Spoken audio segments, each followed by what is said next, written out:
Welcome to the InPowered Life podcast, a space dedicated to spreading the message that you have the power within to create everything you seek. So if you're ready to enroll in a new kind of higher learning, the kind that leads to true personal freedom, hang here with us. We're your hosts, Rudi and Aniston, and this is InPowered Life. Welcome to the InPowered Life podcast. My name is Rudi Riekstins. I'm your host, and I'm really excited to bring today's guest to the forefront. For those of you that haven't yet met Coach Micheal Burt, he is an incredible human being doing unbelievable things out and in the world, and you're going to get to see a little bit of that on this episode, no doubt, in a few moments' time. You know, in the InPowered Life podcast, we're known for believing that the power that you have lies within you to achieve your highest and your greatest potential. But sometimes we need somebody to bring that greatness out of us, and that is Coach Burt. And so he's also hailed as America's coach. He is a 20 times author. He has hit the Wall Street Journal's bestsellers list. Added to that, he is a championship-winning basketball coach, a multi-entrepreneur, and the founder of the Greatness Factory. I'm just excited to have you here today. Coach, thank you so much for joining us, and welcome to the InPowered Life podcast. Yeah, man. Thank you for having me. I'm excited. It's my honor. You know, I wanted to start off right with where we went with your intro. You know, you've written 20 books, and every single one of them just tremendous value. I've overheard once that you started writing books because you got sick and tired of answering people's questions, and you were like, well, I'll just put it into a book and hand it to them, and they can get all of what it is that I'm going to be sharing on this content. And so I wanted to ask you, seeing as you are somebody who is hailed for supporting people to win, whether that is in a sports team or in a corporate environment or in any arena, I would love to know from you, what does it take to be a winner in today's age? Well, you know, I spent about 13 years of my life, what I call inner engineering people from 4 parts of their nature: body, mind, heart, and spirit. And that was in the form of a basketball coach. And in those days, we had a championship to win. We had a pursuit. So winning to me is the active pursuit of something meaningful, right? It is a pursuit of a worthy goal. Winning is the getting up every day and reactivating the prey drive, going into battle, trying to exert energy toward your potential, and which is the kinetic energy that is stored until activated. So, you know, to me, winning is just pursuit of your talent and of your potential, and being interested, being curious, being alert, being responsive, and always being humble, hungry, and coachable. So you dived right into a topic that obviously I want to speak about a little bit today, and I was planning on doing it later in the episode, but you've already alluded to it, and so I'm going to bring it forward a little bit. You speak a tremendous amount about prey drive. In fact, prey drive is what really caught my attention when I started following you, which was about 2 years ago. We have a bunch of mutual friends, and somebody had mentioned you one day in conversation, and so I pay attention to what I hear, and if I hear something one time, then that's okay. It sparks my interest. Second time, I need to pay attention. Third time, I'm like, well, there's a pattern. And I'd heard your name come up 3 different times. And so I started to search you. And there you were speaking about prey drive. And prey drive really speaks directly to my heart, because I think that that is something that is innate in every single one of us. We're not always aware of it. Would you mind just speaking a little bit into what is prey drive? How did you come up with the concept of prey drive? And why is it something that everybody should be aware of, especially inside of business? Well, prey drive is your instinctual ability to see something with the eyes optically or in the mind, in the imagination, and to have the persistence and the intensity to pursue it. Prey drive is prevalent in animals. I heard a person talk about prey drive in an animal, and I thought, man, I think humans have a prey drive. So I took the concept, I trademarked the concept in humans, prey drive. I then kind of developed my own theory of motivation. There's about 20 theories of motivation out there. They all basically say the same thing. We move toward things we want. When we're hungry, we move toward food. When we're thirsty, we move toward water. When we're lonely, we move toward people. But what happens when you have everything you want? You become satisfied, and satisfied needs never motivate, only unsatisfied needs. So what I started doing is I began to deconstruct these motivations of theory, and I go, I've been coaching for 33 years. I believe humans to have a prey drive, but that drive must be activated, number one. There must be a persistence to that drive, and there must be an intensity to that drive. And then I went into the book, Flip the Switch, to actually codify the 5 activators of that drive based on 33 years of coaching people from young adults to adults, right, of all walks of life, all socioeconomic backgrounds. And that really was my theory of motivation. And as Grant called that Vuja Day, I really brought a fresh perspective to an old way of thinking with the concept of prey drive. It's another form of motivation, but it's not just to move. Like motivate means to move, inspire means to breathe life into. Prey drive is really activating an instinct inside of you to want a better life, to pursue something. And that's really what the book Flip the Switch is about. I said in the very beginning of the introduction, the Empowered podcast is about reminding people that the power to have and to be and to do is already inside of every single one of us. When I came across you and your work, what I loved about what you're doing at such a high level is you're reminding people that, hey, we've got it inside of us. We don't need outside motivation. We don't need somebody that is this external force moving us along. We can activate that within ourselves. And so there are so many coaches out in the world today that wants to be the solution. They want to be the one that continues to move people forward. And you're reminding people that you can do it yourself. You've got it. This is how you use it. This is how you activate it. So for the benefit of our audience that have not yet read your book, could you give us some steps of where would you recommend we begin if we're wanting to identify that we have the prey drive, and then how could we put that into practice, maybe in our personal life or in a business? Well, think about states of energy as dynamic, and that would be alive, vibrant, curious, hungry. Then there would be static, which would be complacent, bored, stuck in a rut. Then there would be entropic, which would be disintegrating. So think of it like an airplane has an attitude indicator, which says the airplane is either ascending, it is plateaued, or it is descending. And when you think about a lot of people, what happened is at a time in their life, number one, a lot of people, their prey drive has never been activated. It's literally never been activated. So it's like a birthday gift that's never been opened. And so I see a lot of people that, may watch my stuff and go, boom, that activated something inside of me. Then I see some people that it's gone dormant. It's latent. It's undeveloped. At one time they had it in their life, but they lost it. They may think they're in a mechanical mode or a burnout mode. And then there is just people who have just given up, right? They've given up hope on a bigger future. Life has knocked the shout out of them, as my buddy Tim Story says, and they're just kind of out, right? They really need that drive to be reactivated. So it's interesting because I'm a coach. When I'm coaching, there's something about the way I deliver, the cadence and the rhythm and the intensity that people will go, boom, man, something you said, I don't even know how to explain it, reactivated something inside of me to want to get back in the game, to want to go into battle again, to want to fight the good fight. So I look at it like there's phases, right? Activation, persistence, intensity. Those would be called phases of prey drive. But then there's also activators. So fear is an activator. Could be fear of loss, could be a primary activator for most people. Competition could be an activator of prey drive.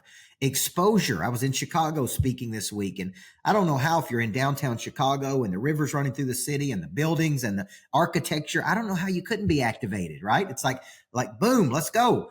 And then environment is an activator of prey drive. So I'm around things. That's why I built a greatness factory in Nashville. And, the founder of Orange Theory, one of the founders of Orange Theory is in my coaching program. And, he is really interested in this greatness factory because they scaled Orange Theory to like 2,000 locations. And he's like, man, I want to take this greatness factory around the world. And I said, well, explain it to me. Explain the greatness factory to me. And he said, I don't know how to explain it. I just know that I feel great when I'm there. And I go, okay, that is environment, right? Environment makes you want to play up. And then the ultimate one, the last one would be embarrassment. When we are embarrassed by something, we sometimes activate the drive because of poor performance. We're not playing up to our level of potential. We're embarrassed by where we are in life. And that embarrassment can activate a drive to go, that's it. I'm tired of being at the bottom. I'm tired of living this life. I'm tired of playing it. I'm ready to go pro. And those will be the 5 activators of that drive. So if somebody was listening to this right now and everything that we're saying right now makes logical sense, but they don't know where to start, what would be your first bit of advice to support somebody in activating their prey drive? I think really, if you go back to it, all activation starts with exposure. I mean, it's like I've seen something. I've been open to something. I remember going back to when I was 18 years old. I was a basketball coach, and I went to see this great coach. And man, the way he ran practices, the way he ran that program, I'm like, that's what I want to do. That activated something inside of me. I want every player to have a notebook. I'm going to teach the 7 habits of highly effective people. We're going to teach the good to great, right? This is to high school kids. And then he said, if you don't read another book this year, pick up Covey's book, 7 Habits of Highly Effective People. And I had never read a book like that. I went to the bookstore. I read it. It was relatively difficult to read for an 18-year-old. And I went back and read it again, and I read it again. And then I'm like, boom, this is my guy. So for that next 8 years, I just studied Covey and everything I could, which was one of the best things, but it activated something inside of me. And at 31 years old, Rudi, I put on a board after I retired from coaching, one goal. And that one goal was to become the next Covey, to become the modern day Covey. And I got on an airplane once with Tim Story. We were just starting to do events together. And I had never told anybody that, Rudi, what I just told you. I never told anybody that was one of my goals. And I get on this airplane. We're flying on a private plane. And Tim Story looked at me and he said, I've been meaning to tell you something. And I said, sure, what is it? And he said, man, I think you're the modern day Covey. And I thought, that is crazy. Like, did you just say that? And he said, yeah. He said, I've been meaning to tell you that for a while. And I thought it was just the coolest thing in the world. Now, I haven't sold 30 million copies of my book. And Dr. Covey was, did some major things in the world I would love to emulate. But the fact that he said that was a nice compliment. I knew that he had said that. I didn't know it was on the plane, but I have read that he had hailed you as the modern day Covey. And I was going to bring that up when you were referencing at 18 reading his book. And I was going to bring that into the audience as a reminder of the importance and the value of having expanders. So something that we speak about a lot, like I talk about this all the time, and that is the value and the importance of having somebody that is an expander in your life that shows you what's possible for you. We all know human behavior that if you want to have, be, do, or achieve something, you're only ever going to achieve it if you know that it's possible, and then if you know that it's possible for you. And either one of those two is what throws us off. We don't believe we can do it, or we don't believe that it is in fact possible. Well, I would like to share a story with you, if you don't mind, because you've been an expander for me on a topic. And I think I may have mentioned it briefly to you in our first conversation a couple months back, but I was watching a video of yours one day on social media, and you were talking about being home every single night at 7:00 to have dinner with your family, and that you bought a jet and that you fly private so that you can be home, so that you're not waiting in line, you're not waiting for delayed planes. And something shifted in me because in that moment, I realized I need to get a plane. I'm not in a position at the time as of watching that. I was like, I'm not in a position to get a plane today, but now I know I need one. Now I'm going to get a private jet because I need to be able to be home every single night. And I spend so many weeks. I mean, I've done 20 speaking engagements just this year alone, and that excludes any companies that I've been in. And so if we just look at that over a course of weeks, how many nights I'm sitting in a hotel room. And I just wanted to thank you for that, because you've given me something that has supported me in creating a new goal, a new vision, which has changed how I'm looking. And so I've activated my prey drive on that particular topic, because I do value being home at dinner with my family and doing it every single night when possible. So I just wanted to thank you for that. Yeah. You Yeah. That's called, let me just say something on that. That's called a because goal. Because goal is a big reason. See, Rudi, I grew up without my dad. My dad wasn't there to put me in bed at night. He didn't come to baseball games. So moments with me and my son, I almost get emotional just thinking about it. But me being able to see my son, I have 2 daughters and a son, and me being able to put my son in the bed and read him a bedtime story. He doesn't know how important that is to me, but I didn't have that as a kid. I didn't experience that. I didn't have a dad who put me in bed at night. I didn't have a dad who woke up with me in the mornings and ate breakfast with me. So to me, yes, I want to travel around the world. Yes, I had dreams before I had a family. But the truth is, the question started becoming, man, how could I get up and go to work if it was reasonable, see my kids in the morning, they could go to school, I could be home in the evening, and they didn't know where dad went. They didn't know if he drove or flew or wherever. And that was really the driving force behind the private jet. It wasn't for Instagram. I mean, I think it's nice that people see it on Instagram, but it's really for a utility for me, because the goal was I didn't have that as a kid. And I made up my mind that I was going to be a good dad to my kids. because I didn't have that as a child. And it's no negative toward my father. He just didn't know how to be a good dad because he didn't have a role model in his life. And so it's like, that's a because goal. And when you have a because goal, man, you lock into something. It's like, whatever I got to do to make this happen, I am willing to do. So I'm glad I inspired you to do that. But there's a deep reason I really got that. I have my reasons too, and it's all grounded around making sure that I give my kids 100% of me. And right now, when I'm traveling, obviously that's not the possibility. And so again, I thank you profusely for it, and I will share that jet photo with you one day, very soon. So for anyone that's listening to this, right, you hailed as America's coach, you the modern day Kobe, you've created the Greatness Factory. You've published 20 books. You're moving all of these people, these companies, organizations forward, but you weren't always that way. I love to say that because so many people hear a podcast episode, they meet somebody and they think, wow, this person's phenomenal. They're brilliant. They must have just been born that way. And I love to remind people that we are always being prepared for the person that we get to become.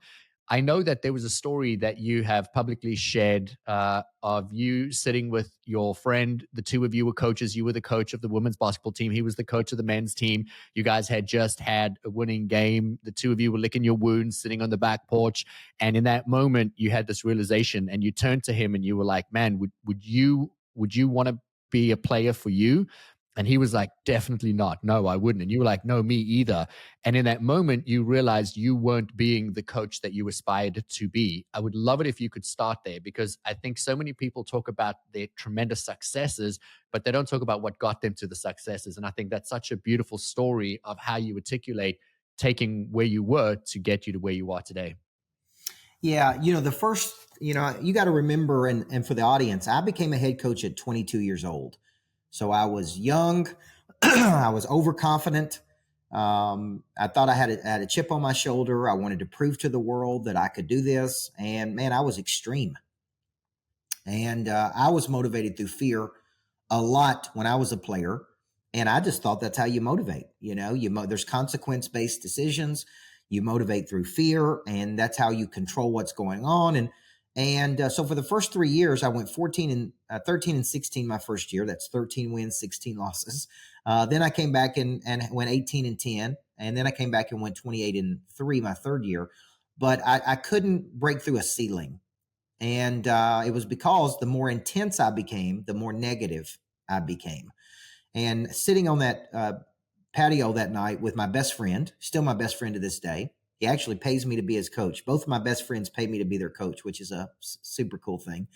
And I just said, man, I got a question for you. Would you enjoy playing for you? Could you get excited about coming to play for you? And he said, no, I think it would be miserable playing for me. And I said, I wouldn't get excited playing for me. And that night, in that moment, I made a decision to become intense and positive. It was a big shift in my career. Okay. And I said, from this point forward, I'm going to be a person that people love to play for. I'm going to push them and I'm going to be intense, very much like I am today. But I'm going to be positive. I'm going to be upbeat. I'm going to be Pete Carroll. I'm going to be the person that people go, man, I love playing for that dude. I want to work hard for that dude. And I made that decision that night to be intense and positive. And what happened over the next 6 or 7 years was really remarkable, because we went on to build a championship team and the players played so hard for me. But it was a shift that so many people never make. The more intense they become, the more negative they become. And the more pressure they have, the more negative they become. And I just decided that night I was just at a point, man, it's a breaking point. I'm going a different direction. And that really was it was a catalyst in my life. And it's something that I've kept to this day. I can go negative just like other people. I am a very, high D firstborn Leo.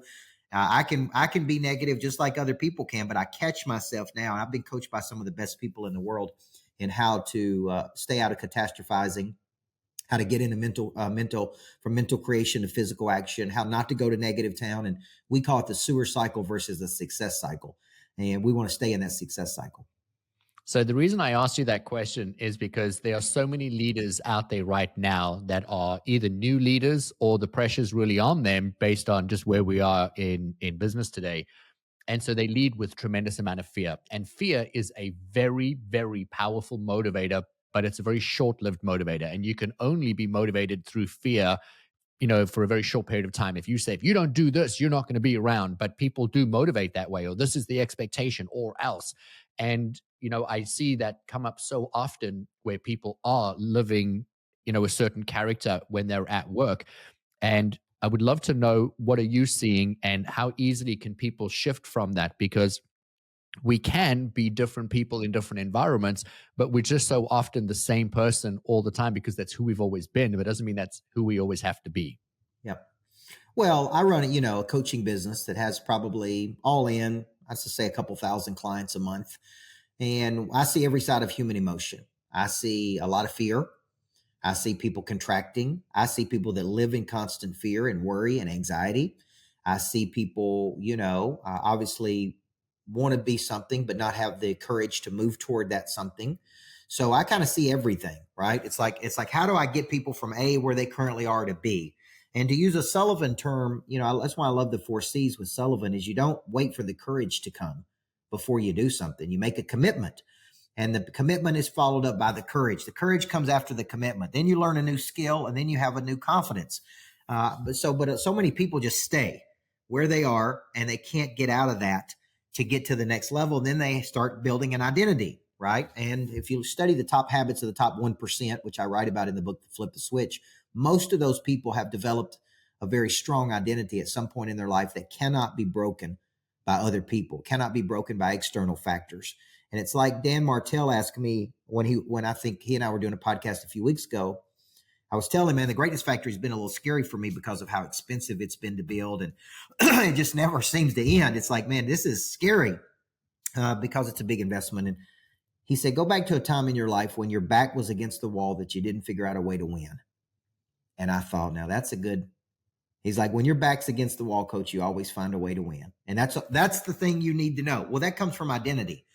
That comes from building that identity early in life, reinforcing that identity over 3 decades of knowing, like, hey, there's pressure. And when there's pressure, there's nobody who can perform better under pressure than me, right? So it's like pressure is a privilege, Tim Grover.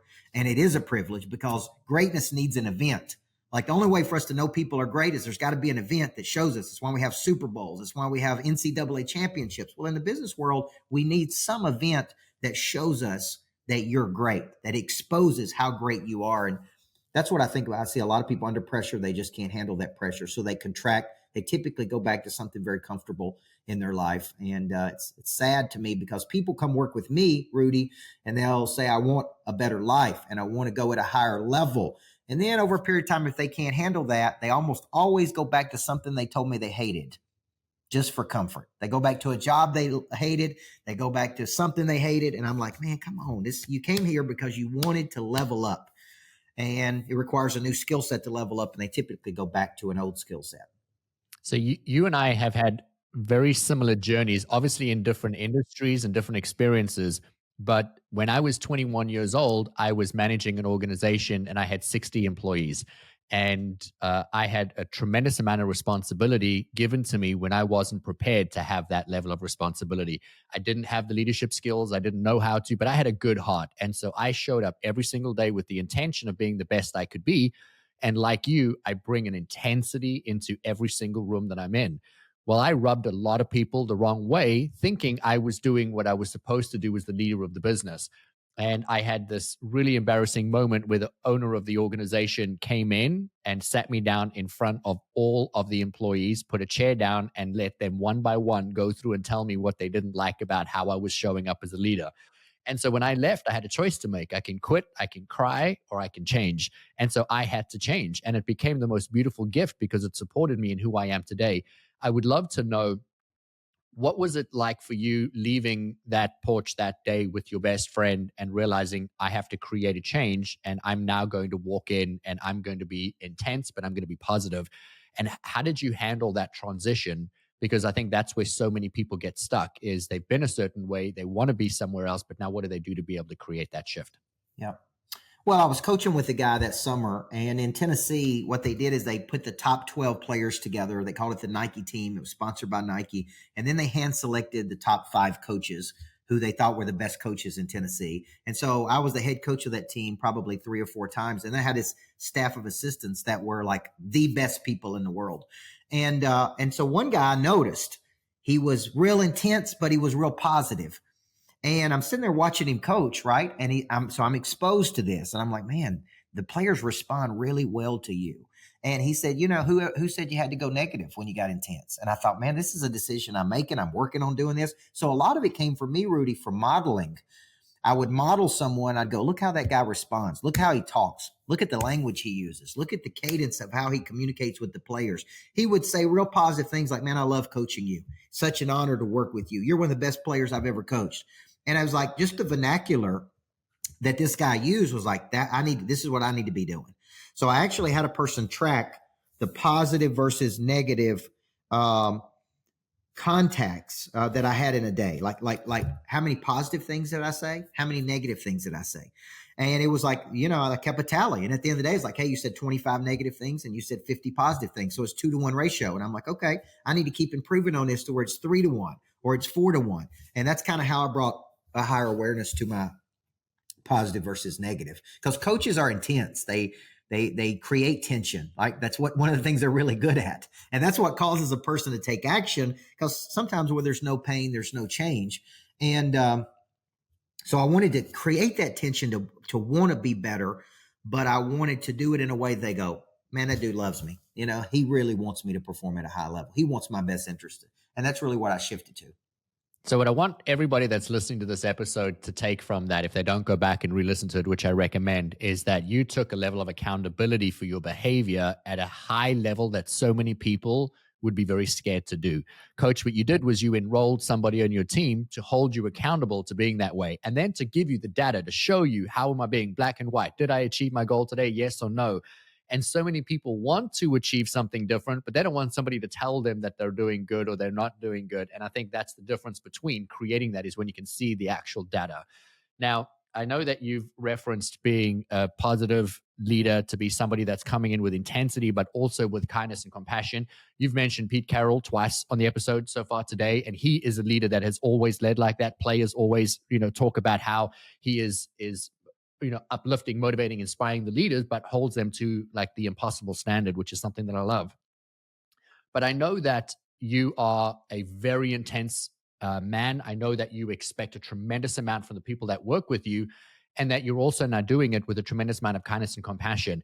I've heard you mention that at midnight, every single night, it goes back to zero.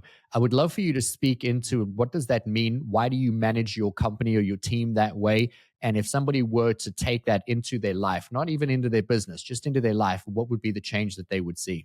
Well, the concept of it all goes to zero at midnight is a concept that every day we start over. Today doesn't care about yesterday. In a lot of ways, it's like, okay, you had a great day yesterday. We go to bed tired. We wake up hungry. It all goes to zero at midnight, because so many people, when I wrote Flip the Switch, I was really trying to solve a problem of complacency and consistency. So many people go, well, I had a good day yesterday or last week, or I have passive income. And what they do is they just kind of let it go, right? And they don't go into battle every day. And I learned from being a coach that you just couldn't do that. You couldn't win on Tuesday and get lazy on Wednesday and Thursday and win on Friday. It just didn't work that way. It's like there's always, I always said there always comes a time when winter is asking what you've been doing all spring and summer.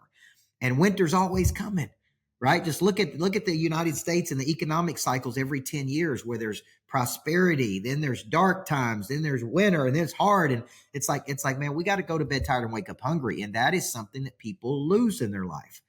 They go to bed tired and they wake up complacent, which is a gradual settling to a place of mediocrity. They just don't have a standard of excellence. And it's like somebody's got to come in and go, look, we don't do that. We go to bed tired and we wake up hungry, because it all goes to zero at midnight. So it's something you tell the brain, and it kind of changes the way you attack a day, right? It's like, we got a fresh day. Let's be grateful, but let's go get it again today. No matter what we did yesterday, let's go get it. So that's why I like daily goals versus monthly. I think if you hit your daily goals every day, then you add that up and you're going to hit your monthly, you're going to hit your quarterly, you're going to hit your yearly. And very few people have daily goals. They have monthly, quarterly, yearly. And I'm like, no, we start at zero and we're trying to get to this number every day. So you take it to a completely different level, and I would love for you to speak into that a little bit as well, because I'm already aware that you say daily goals, but your team have to report to you on a Sunday night what their intention is for that week. And then when they start working that day, you have to know what they're committed to that day. And halfway through the day, they've got to do a check-in to say, I am, getting there, or I'm not close to that yet, so that they can pivot within their day. So many people in life and or in business, they set a big goal, but they don't measure the micro steps that have to get them there. And then 6 months or 8 months later, they realize, wow, we're really far off the mark. And now they've got to pivot to create the shift or the change. But with you managing your people so closely to that expectation, what is the pressure that they are under? And obviously it's working because you're extremely successful. Your business continues to grow and to accelerate. You're driving profound results in the lives of your clients. But what would you speak into if somebody's hearing this and they want to now start to hold their people to more goals more often? What do you see as the problem that comes up from your team? Well, the first problem is going to be resistance from people, because the context needs to be set. I'm not holding my team accountable to babysit them. I'm actually teaching them the habits of the top 1% of performers. And two of the habits of the top 1% is grit and resilience, and the ability to lock in and see something through to its conclusion.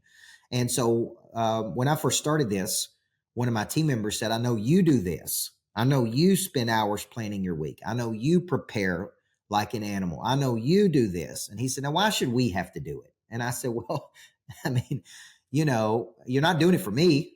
You're doing it for you. This is a habit of the top people in the world. They plan their weeks out. They have daily accountability. They check in with their teammates. And it's not a check-in like I'm standing over you like a big brother. It's literally like, hey, man, who's working what? What kind of success are you having? Let's celebrate with you. But it's kind of a cadence and a rhythm of just checkpoints throughout the day to make sure people are in the right mental space, the right toughness space, and they're like really pursuing their goals. So what I'm really doing is teaching people the habits of the top performers. And for people who want to work with me, they just got to have those habits or it's not going to work, right? It's like, well, I don't want that pressure. Well, then you probably don't need to work with Coach Burt. You probably need to work somewhere. You probably need to work over at the Complacency Factory versus the Greatness Factory. Because at the Greatness Factory, we have a higher expectation than other people do. And that's the kind of people I'm looking for. So I knew your answer would be along those lines, and I wanted to play devil's advocate for the audience because they're hearing this intensity and the pressure, and immediately so many people would be like, wow, that must be really hard to work in an environment where you're being held to that expectation. And I wanted to point out that it's not micromanaging. What you're doing is showing what's possible. I have a billionaire client and I support the organization, and their team called me one day and a bunch of the leaders, and they say, man, they're just never happy with anything. It doesn't matter what we do. The boss is like, it's not enough. We need more. You've got to drive more. It's got to be more. It doesn't matter how much growth we have. And they were very frustrated and saying like, I don't know if I can work under this pressure. And so I started laughing and I said, you're missing the point. And they were like, well, what do you mean? What do you know that I don't know? Because this is not funny. And I'm like, what is he teaching you right now by holding you to a standard that even though you've doubled or tripled the business, his expectation is there's still more. Where can we grow more? What can we do? How can we continue to expand? And after the end of that conversation, everyone in that room realized that he was demonstrating to them how he got to where he got to. And he was teaching them the skill of saying, okay, we've done really well. We've achieved this result. And in using your terminology, at midnight, everything goes back to zero. Now we've done that. That's amazing. Now what are we going to do? And where do we go next? And I wanted everybody to be able to hear that and to hear that from you. So thank you. I know that you are a phenomenal coach. You've spoken into it obviously throughout the episode, but you also are a phenomenal father. And so for anybody that's listening to this, because I get a lot of questions where people say to me, oh, I'm a new dad or a new mom. How do I raise my kids in the same disciplines or principles that, I'm applying into their lives or into their businesses? And so I know that you have a unique way of communicating with your children and you call it building identity. And I would love for you to introduce that to our audience. Well, I think identity is built very early in life, and I am an example of that. My mother, although she was just 16 years old when she had me, she always spoke to me as if I was an adult. She always treated me like I was an adult. She kind of conditioned me from an early age. We don't whine, we don't complain, we don't make excuses. We show up, we grow up, and we deliver. And that was the conditioning I had as a child. So when I go back and people say, how did you turn out like this? What happened to you? And it was because of really the scripting that I had early in my life, the environmental scripting that I was around from both coaches and my mother. And so when I had children, it's like my firstborn daughter is very strong-willed. And, I think a lot of what she sees from us is we show up every day. We do what we said we're going to do. We believe in excellence. And I watch her absorb. I take a lot of notes, right? And I'm sitting by my daughter at one of my conferences, and she's taking pages and pages of notes, when she's 10 years old. And some of the things she's observing, just observing how we operate every day. And some of the things, it's like, no, we don't do that. We don't talk about other people. We don't participate in drama. We don't right? That's us. That's not us. And what I'm trying to do is teach her, not between stimulus and response is a space, and in that space lies your ability to choose your response. And I said, some people are not going to like you because you're Coach Burt's dad or Coach Burt's daughter, or, or you fly on a private jet with your dad or whatever. I said, you're going to have to be tough, and you're going to have to understand that sometimes in life, people are going to treat you a certain way. The more games I won as a basketball coach, the more negative people were to me. And it's like, at the grocery store, they were rude, and here. So it's like, I'm trying to teach them and condition them to be tough enough to handle what happens to them in the world and be tough enough to pursue big things, because you're going to meet a lot of resistance when you do big things. I love that you speak into building identity. My wife is using a very similar practice that she picked up, I'm assuming, from a book, because she's an avid reader. And I've mentioned on the podcast before, but she's constantly reevaluating her identity. And she says, I don't do that anymore. Or she says, we don't do that anymore. But she's speaking to herself. And so she could be opening up the fridge, grabbing milk, and then she has a thought, and then she goes, we don't do that anymore. And in that moment, what she's doing is she's having a thought, and she's caught herself thinking something, whether it was a limiting belief or, judgment or something about someone or what somebody else is doing. And then in that moment, she realizes, oh no, we don't do that anymore. And then she'll actually make the statement out aloud and then redefine who does she want to be and how does she want to show up. And I think that is such an incredible gift. I love that you teach your children that way. And so from such a young age, they're learning the disciplines of how to be leaders, because ultimately that's what you're teaching is self-leadership. Yeah. Yeah. And I think identity, a lot of self-talk. People ask me what my self-talk is in the morning, and it's, my positive energy is going to be greater than any negative energy I face today. I am a person of interest. People are counting on me to show up, to grow up, and deliver. Amateurs listen to their feelings.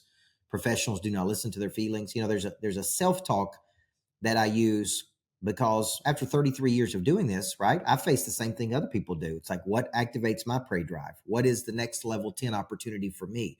What is the big blue marlin relationships that I need to be working? Like, what reactivates that drive after 3 decades of going at a pretty hard pace? For the first 13 years, for sure, 80 hours a week, 7 days a week of trying to build a championship team.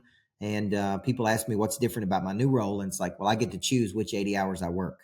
That's the difference between my old gig and the new gig. I get to choose. Oh my gosh, I love that. So I want to pivot ever so slightly, because you are the creator of the Greatness Factory. And so I want to ask you, why did you name it the Greatness Factory? Because it ensues that you are going to be able to take somebody and make them great through those doors. So my question really is, do you believe that everyone has the power or the potential to be great?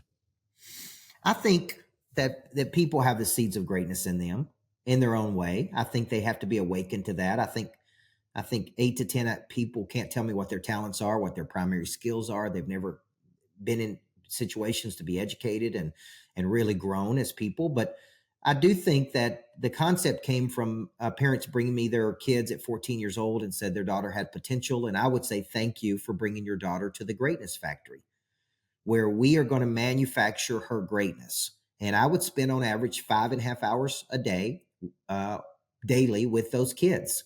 And we mentally produce great people, winners. I mean, we went to work on the body, the mind, the heart, and the spirit. It was just very advanced in those days and very intentional. And sure enough, 4 years later, man, these kids could do anything. When we were finished with them, they literally could do anything. And I thought, okay, why don't I build something like that for adults? Where does an adult go? If you're in Nashville, Tennessee, where, kind of where I live, where do you go when you want to be great?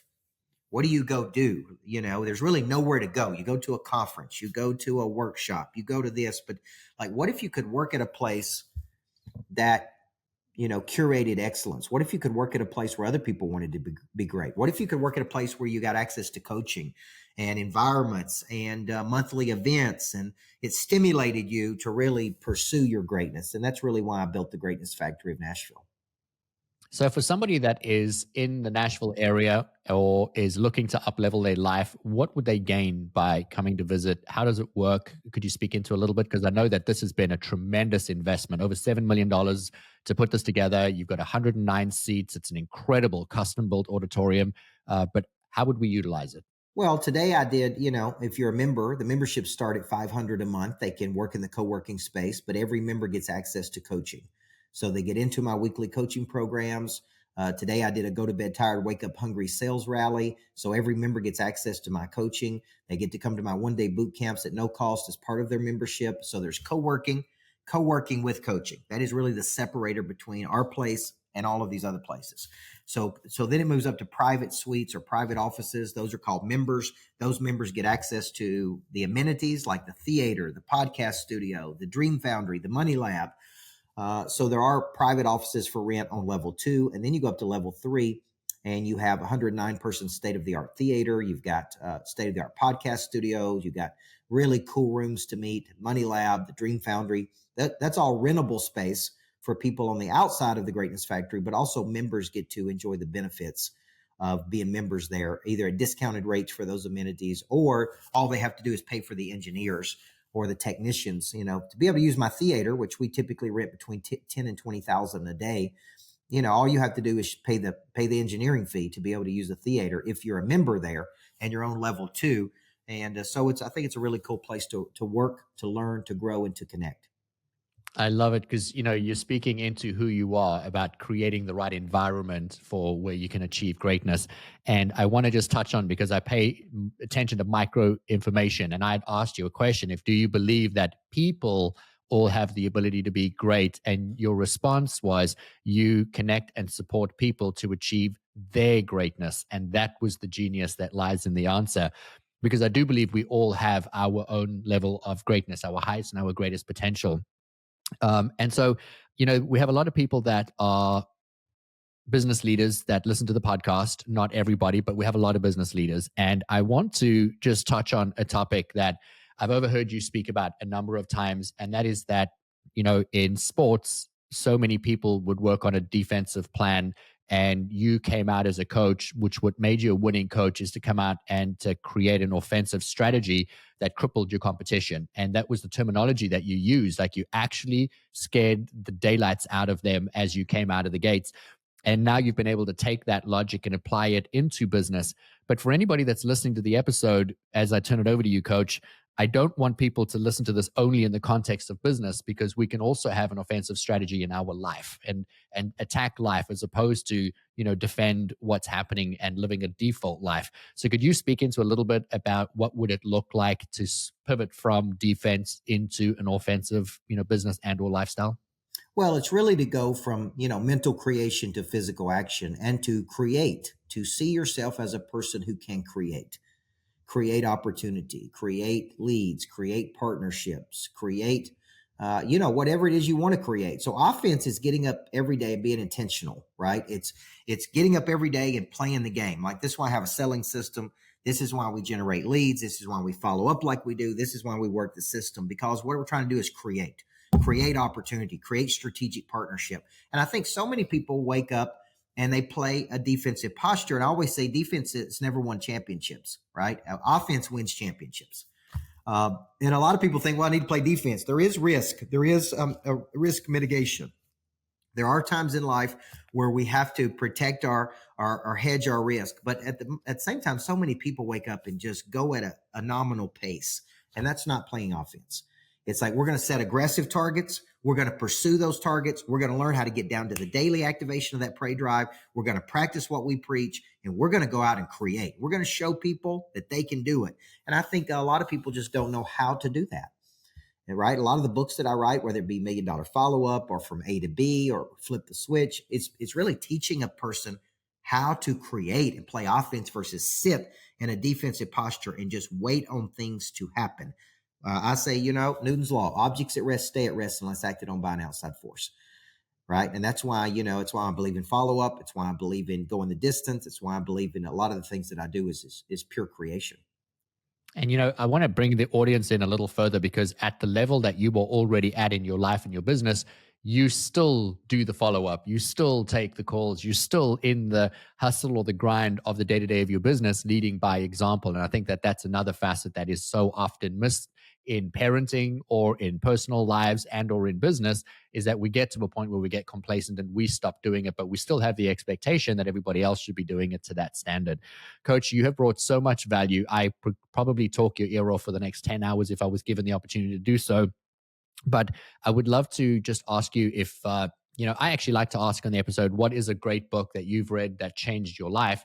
And then I get you to share that. But I instead want to ask you, out of the 20 books, you've mentioned Flip the Switch 3 times or 4 times in this episode alone. But I would love to know if there was somebody that has learned about you today for the very first time, they haven't read one of your books, what would be the book that you would recommend that is either your favorite or the one that has created the most shifts in people's lives where they could start? Yeah, I think it would be Flip the Switch. A lot of people do like Person of Interest, which is a smaller book that I wrote. Everybody Needs a Coach in Life was one of my favorites. The new one I have out on my website is called The Making of a Coach, which is kind of the business side of coaching. But I think what I do is I write books on big subjects that solve real problems. And, when people were going through transition in life, the little book I wrote called Swag really helped a lot of people through transition, whether it be divorce or the loss of something, to get their confidence back. So it's like, here's a big problem. I'm going to write a book to solve the problem based on my unique past. And but Flip the Switch encompasses the best of Coach Burt. It really is the best of everything that I've written. So, Coach, we're going to put your email, your website, your Instagram handles, everything into the show notes. But if somebody was wanting to find you, where would be the best place you would recommend to get in touch? I'd go straight to coachburt.com, and it says connect with me on there, or Instagram, popular there, YouTube, Coach Micheal Burt, TikTok, anywhere, just search Coach Micheal Burt, and we put out a lot of content. So I would go to coachburt.com or just message me on DM and say, man, I saw you on the podcast. Love to do something with you. So I would love to close today's episode by just asking you one final question. You're on the InPowered Life podcast, where we're speaking into you have the power that lies within to achieve your highest and your greatest potential. And I would love to ask you, what does it mean to you when you hear the words live an empowered life? I think it really comes back to activation. I think empowering is unleashing something inside of another person. One of my favorite definitions of leadership was affirming and validating the worth and potential in another person in so clear a way they begin to see it in their own self. And I think empowering is really affirming and validating another person's worth and potential in so clear a way that they go, man, I could do this, right? As a transfer there of confidence and conviction. And to me, that is what empowering really means at the end of the day. That is absolutely beautiful until we see it within ourselves. Well, Coach, I just cannot thank you enough for your time. Thank you so much for graciously joining us. I know that you're up at the lodge and you're supposed to be taking some downtime, and you spent some time with us, and I'll forever be grateful. To everybody else that has just listened to this incredible episode, I recommend you go all the way back, re-listen to it again, tag Coach Burt and myself. If there's something that you like about it, please reach out to us. We would love to hear from you. Please rate, review, subscribe, and more than anything, jump over and catch Coach's podcast, because it is absolutely phenomenal. And there's just a tremendous amount of value that can be applied to your personal and or professional life. I look forward to catching you guys on the next episode of the Empowered Life podcast. Thank you. Bye-bye. If you enjoyed this episode, please subscribe so you don't miss out on future content. And we would love your support in leaving us a review wherever you listen to your podcasts. Make sure to check the show notes for more information on how you can find us online and on Instagram. Now go create an amazing day for yourself, and we'll see you again soon.